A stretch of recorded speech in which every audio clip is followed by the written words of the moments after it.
Hey Jamie, thank you so much for your post. I really enjoyed listening to it and your thoughts on the situation.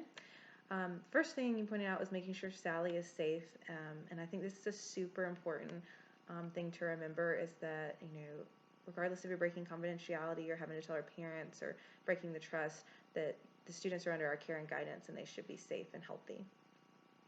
I think your continuation of sessions or further discussion in the session is a good idea to determine if it's an immediate risk, because sometimes that can be hard just based on one thing or one time seeing Sally or hearing those things that she's saying. So just making sure it's further assessment with that and your recording of that. I didn't think about that, but yes, definitely making sure you're documenting every little thing that you discuss and that you talk about, and any kind of assessments done.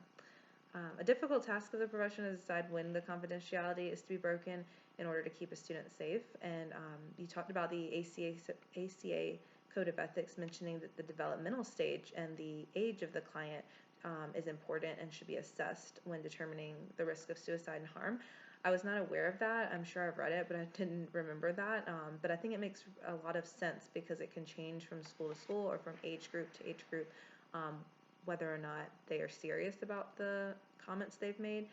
A younger child might not really know what they're saying or just be, seeking attention or just saying it because they've seen it, on TV or heard from other people, whereas a high schooler or an older adolescent, may pose a bigger risk.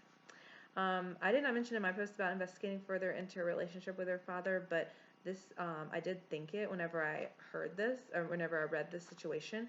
And I think it's really important that you mention that because it could be his anger or there could be abusive tendencies that could be causing these symptoms that it could, result from that. And if we could fix that or report that and get her in a safe home and environment, it could help her.